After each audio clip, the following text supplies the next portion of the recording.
We will now welcome back our alumni and celebrate our two Board of Trustee Alumni Award winners. And to introduce them, we are excited to have Chairman Griffin here with us today.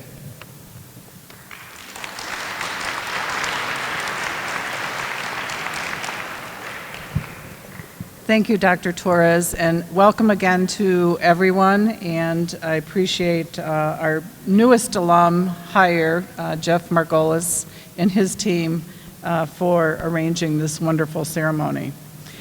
I am honored to be part of this remarkable institution's leadership and family since our founding 30 years ago, and I was one of the founding members 30 years ago. I am also honored to be here today as we celebrate the excellence. Established in 2006 and first awarded in 2007, the IMSA Board of Trustees Alumni Awards are the highest honors we bestow to alumni in recognition of their accomplishments and their contributions to their field of endeavor. For our current students, our alumni set is an impressive example of how you can apply the inquiry and innovation mindset taught by our amazing faculty to both scientific and non-technical careers, and to making a difference in the world and in service to IMSA. This is why I'm excited that we have included outstanding students and faculty as part of our award ceremony now. I know that Tavis, Pranav, and all of the students in the audience will add to IMSA's legacy of advancing the human condition because of the passion and excellence demonstrated by our faculty. It is now my honor to present the Alumni Titan Award to Michael Sue, class of 1997. This annual award honors alumni who, through outstanding service to IMSA, advance the institution's mission and work. The honorees are enthusiastic and energetic IMSA champions who dedicate significant time, talent, and/or treasure to endeavors that help the Academy fulfill its role in developing talent and leadership in mathematics, science, and technology for our state, nation, and world. Mr. Sue currently serves as the Treasurer and Chair of the Finance Committee for the IMSA Fund Board of Directors. Mr. Sue has been a loyal and generous donor to the IMSA Fund for 10 years, with gifts now totaling 6 figures. In 2006, he became an advocate for the IMSA Fund to establish an endowment program which, like at universities, assists with major initiatives and helps to ensure that IMSA will always have a strong future financially. As we think about the state's current budget discussions, the importance and the foresight of Michael's efforts become all the more clear. His advocacy for stability and investment was a critical factor in influencing IMSA and the IMSA Fund to establish the first endowment. Through his efforts, we now have the Eric McLaren Faculty Excellence Endowed Fund, the Professional Field Services Endowed Fund, and the Stephanie Pace Marshall Endowment for Innovation and Entrepreneurship. Mr. Sue graduated from the University of Chicago with a BA in Economics, Mathematics, and Statistics, and an Administration MBA from the University of Chicago in Analytic Finance, Econometrics, and Statistics and Economics. He is currently an index derivatives trader with Wells Fargo Securities in New York City. Despite his work location, Michael flies into Chicago multiple times a year to provide his assistance with many different financial aspects of the IMSA Fund that help IMSA and the students. And it's the students that keep Michael a humble supporter of the Academy. You'll often find him having lunch with current students to stay connected with the current IMSA experience. In fact, if you look for him after the ceremony, you'll probably see him in Sodexo. Through his expertise,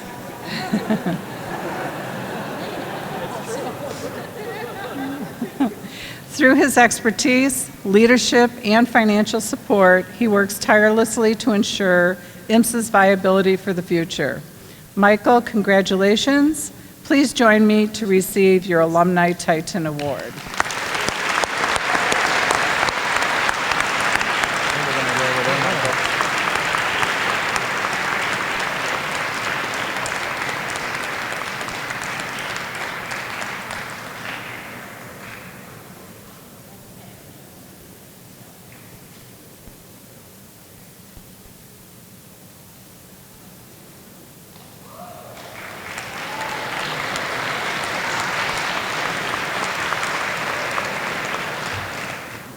Hi, everybody.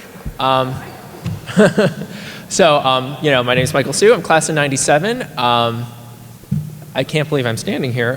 First of all, thank you so much, Sheila. Thank you to the Board of Trustees for giving me the award. It really is an honor to receive it. And it's even better treat to come here and spend some time with all of you. So you probably don't know very much about the class of 97. So you know that mural thing, that kind of collage thing in black and white in the old cafeteria? That thing? That's from our class. So all the people in that collage thing are from our class. So I think I'm somewhere in there. I don't know exactly where, but that can be a great game sometime for you guys to figure out where's Michael. Great. Okay, so I've been asked to make a few comments on my time here at IMSA. So just so you know, by the way, also, I don't really do a lot of speeches, and I try to keep things fairly light. So this is about as serious, hopefully, as you'll ever see me. So I'd like to point out, first of all, that as an alumnus of the class of 97, I graduated from this place before most of you were born, which is kind of depressing and a little sobering. And it's really amazing, too. So, when I was a student here, sitting on the very bleachers that all of you are sitting on right now, IMSA was so new at the time that the oldest alumni were just graduating from college. So I remember one of the speeches that during convocation from one of the alumni who was, old at the time, and he was probably maybe 4 or 5 years older than I was. And I remember the speech was about he was studying philosophy, I think in Ghana or something like that, or Ivory Coast, and there was some saying from there, essentially that if you pee in one spot, that it begins to foam, and it was up to you to interpret it how you will, but so anyway, so I'm hoping that my speech might be as memorable to you as that one was, but maybe not. So anyway, so the fact that there are now, I think there are some alumni children in the audience now at this point, which is really crazy to me.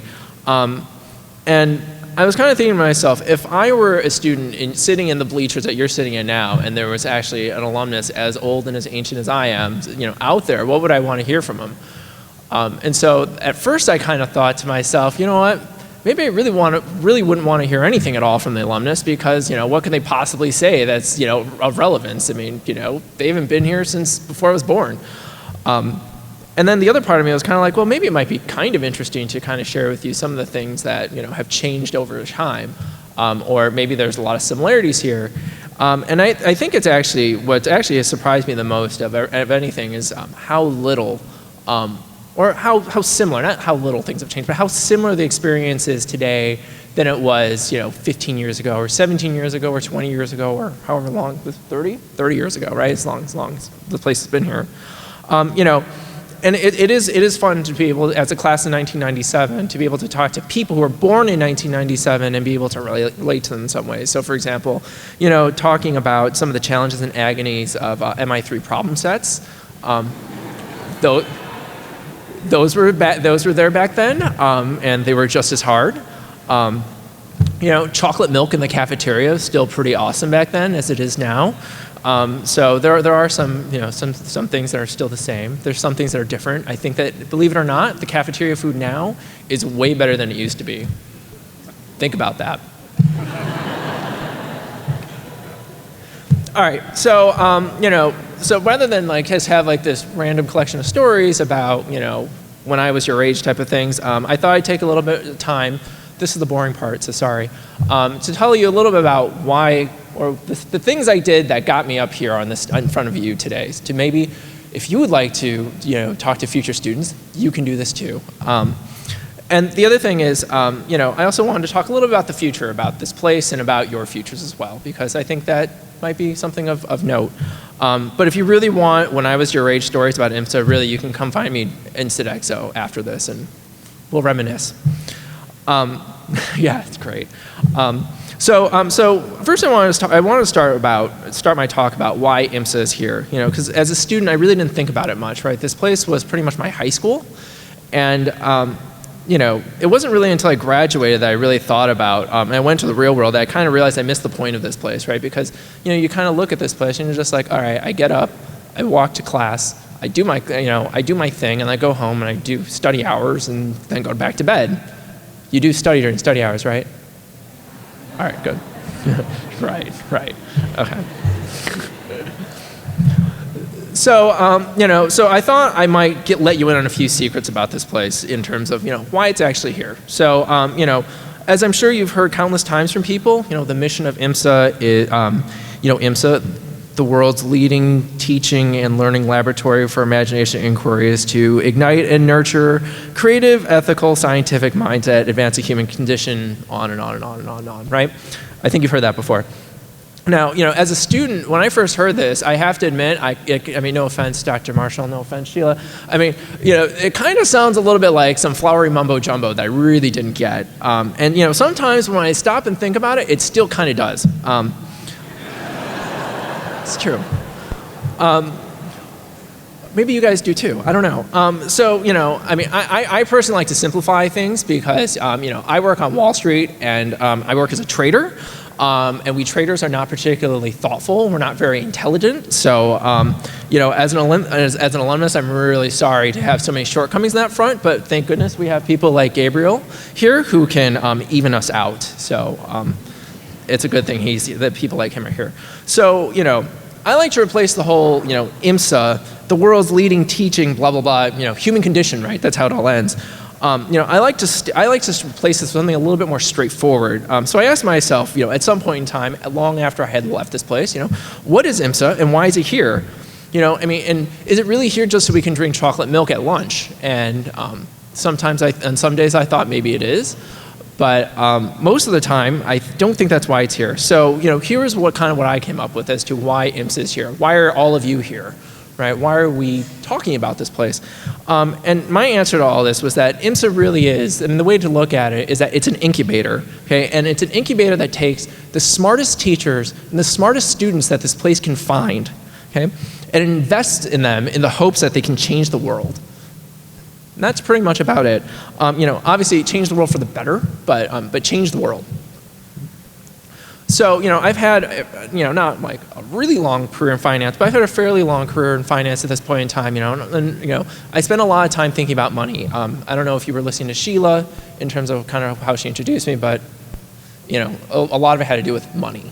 So, I constantly think about money. It's kind of what you do as a Wall Street person. And, the one thing in finance that you're always looking for is a great investment. So, the real question is, where can you put your money that creates the highest return, the best return, right? So, and in terms of nonprofits or in terms of kind of, bang for your buck type of thing, I like to invest in what I call no-brainer investments because, they're such a no-brainer that even I would do it, right? So that's kind of the way I look at it. And I can't think of very many things that offer a more compelling story than IMSA does, right? Because really what it is that it's the state of Illinois, our elected representatives, and it's the and it's a donors, IMSA's donors, which hopefully are more and more alumni and students. Hopefully you donate. No pressure there. And in the grand scheme of things, right, we're actually donating just a small amount of money to bet that one or some or all of you are going to do something amazing. So go out there and do something amazing, please, and prove me right. But the dividends that our invested dollars have so far prove that IMSA is actually worth supporting, right? I mean, think about the accomplishments of our alumni. Think about the accomplishments of the students here today, even, and even the ones who weren't necessarily addressed today. But all of you, right? I mean, I think that a lot of you in the audience have done some pretty amazing, crazy things that if you tell your parents about it, they kind of look at you and just like, you really did that? But you did, and it's pretty cool. So, and I think that that IMSA itself fosters a community that really can change the world, right? And, the community here is actually pretty extraordinary because, you're sitting, in this room, right? You're sitting with people who will probably be among some of the smartest people you'll ever meet. And, you probably also have met some of your best friends, and I can attest to the fact that some of these people that you've met, for better or for worse, you're going to be stuck with them for the rest of your life. So, look around you today and just realize, you got another 60 years ahead of you with them. So, you may not realize it now, but, you're part of something very special here. And it really does span across time and space. It really kind of puts the theories of Newton and Einstein to shame. You're going to be part of a very small club when you leave, and you're going to share a special bond with all these people who have come before you and people who come after you. So, guess what? You can talk to me at some point. And it'll be great because we'll still be able to talk about MI3 problem sets. It's kind of like being in on the nerdiest joke in the world and no one else understands the punchline. So you might not appreciate that today, but someday I hope you do. So I'll leave it at this. So I don't think any of you really have ever heard of me before, and maybe you'll never hear of me again. But that happens. But you probably might be wondering a little bit more in terms of what I did to earn this fine piece of glass here on the table. So most of the work I do is with the IMSA Fund, and I think for students that by and large means a lot of what I do here or do for this place is pretty much behind the scenes in terms of what you see on a daily basis. I don't really know if any of you know what the IMSA Fund is or what it does or the Board of Trustees and how they impact your lives. That might be something you might want to look into at some point because there is a huge infrastructure of people behind the administration that you probably don't even realize is even there. Okay? But I would say that the one thing that you should leave with, the one thing that you should know is that we, the Fund Board, right, the Board of Trustees, the elected, your elected officials, the administration from Dr. Torres and on down, your teachers, even your RCs, right? All of us are essentially investors, right? We're investing in you, okay? What we are all doing is we're all making the bet that all of you are going to change the world in ways that we, who have sat on those very bleachers before you, didn't even think that was possible. And I really, really look forward to be proven correct in the next couple of years. Okay? Thanks.